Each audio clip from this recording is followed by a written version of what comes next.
mtengeneze utaratibu wa mpito. Chukueni mageti yale ambayo yalikuwepo, ambayo yalikuwa yatumike kwa hiyo shughuli nyingine. Wekeni hata kwa umbali wa kuruka kituo kimoja wapo, ili mweke mageti yale, mrejeshe masuala ya mawasiliano, masuala ya internet, pamoja na masuala ya umeme, wakiwepo na TANESCO, pamoja na maeneo mengine ya ukusanyaji wa mapato. Ndani ya siku 10 tuone hii shughuli ikirejea katika hali yake ya kawaida. Kaeni kuanzia leo, myaratibu, husisheni wadau wote, wakandarasi, husisheni mabenki, husisheni wadau wote kwenye kila eneo ambako mnaona kuna mmoja wapo anahusika. Kaeni pamoja, tupate suluhisho la mpito wakati tunaandaa suluhisho kurejesha katika utaratibu wake wa kawaida. Hili ni jambo la muhimu ili Dar es Salaam irejee katika hali yake ya kawaida. Na mimi niwaombe wa Tanzania, miundombinu hii ikisharejea, twendeni sote tuwe walinzi. Hii ni mali yetu. Tuwe walinzi kila eneo ambako tuna rasilimali hizi. Ni mali yetu, tuilinde. Mheshimiwa Waziri wa Ujenzi pia ulileta pendekezo la barabara ya kwenda mpaka Kibaha. Rekebisheni yale maeneo ambayo yalikuwa bado yako na zile blocks, ili kuweza kuruhusu magari yatumike barabara zote na kuleta uharaka wa utumiaji wa njia hiyo ya maeneo haya.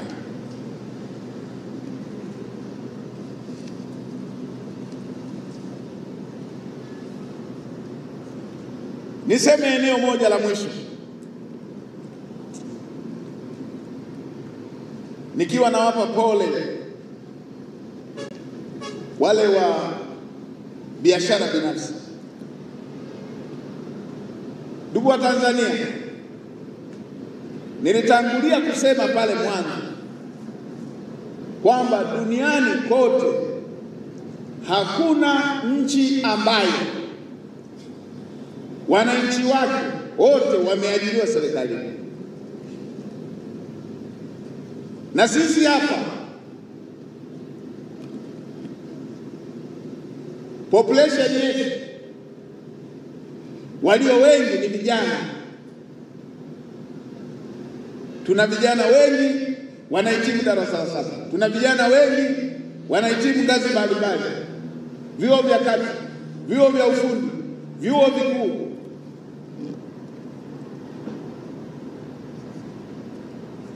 Kwa mwaka mmoja zaidi ya vijana milioni 1 wanaingia kwenye soko la ajira kutokea ngazi mbalimbali.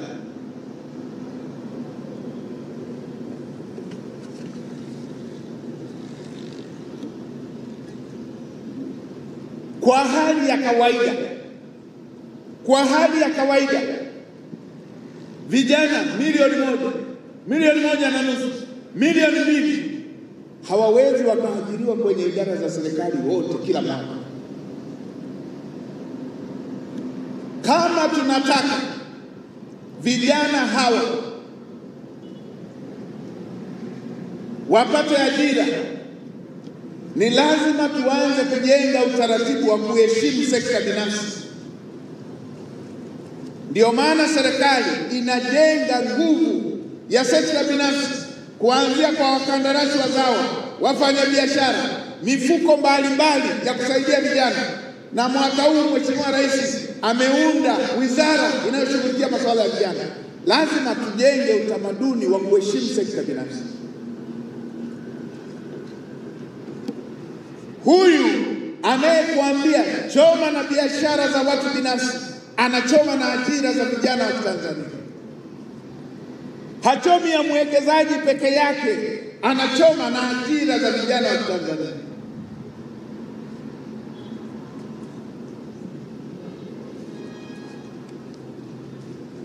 Na tukikaa tukitulia, tukatafakari vizuri bila jazba,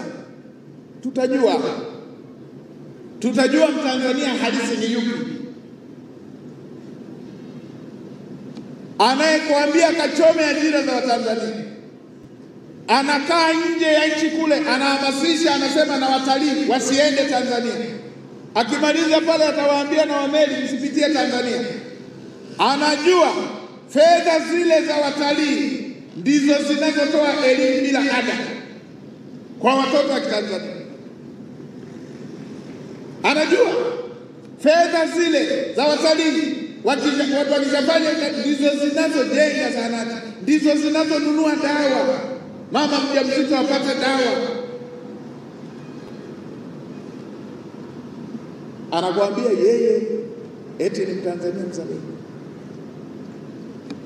Lazima tuamke wa Tanzania, vijana wa Tanzania, lazima tuamke.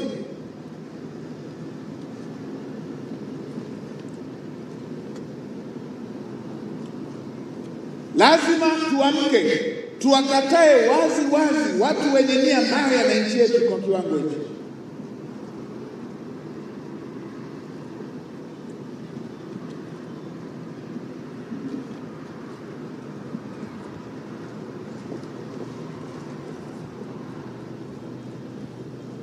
Nimeona orodha ya uharibifu ulivyofanyika.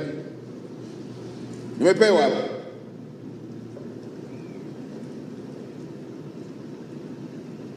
Ofisi za serikali za kata, ofisi za kata zaidi ya 700. Mabasi ya mwendo kasi,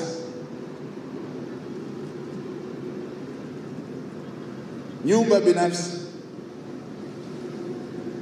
magari ya watu binafsi, vituo vya polisi, pikipiki za watu binafsi,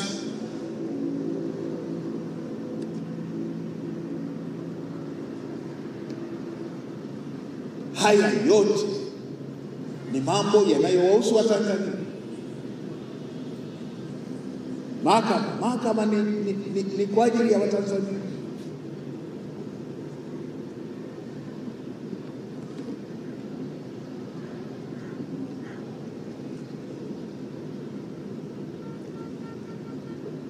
Biashara za watu binafsi ni kwa ajili ya Watanzania.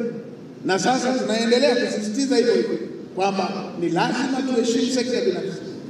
Na sisi tunawaambia na watendaji wa serikali, lazima waheshimu sekta binafsi kwa sababu ndio inayotoa ajira kwa Watanzania.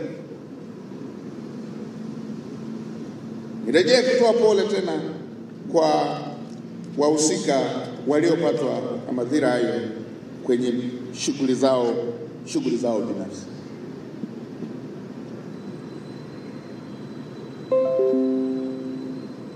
Tumeanza kugombanishwa toto kabisa.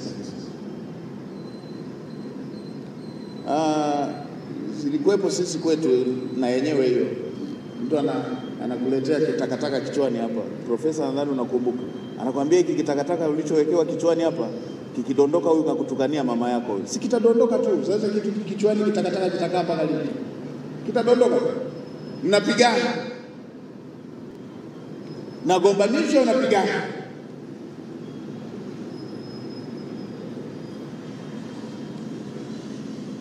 Mataifa yeyote tajiri yana sekta binafsi zilizoshiba.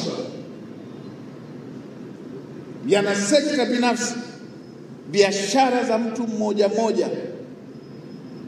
Hata hivi sasa tunavyosema tuondoe umaskini kwa Watanzania, sio umaskini wa serikali, tunataka umaskini wa Watanzania. Wataondokaje? Watakuwa na shughuli zao zinazowapa kipato. Wewe anayekwambia kachomeni biashara za watu, anarudisha Watanzania kwenye umaskini. Watanzania si serikali, ni mtu mmoja. Ona mfano aliotoa mkuu wa mkoa na mheshimiwa waziri, na sisi wizara yetu tushiriki kwenye hatua ambazo zinapendekezwa na mkoa.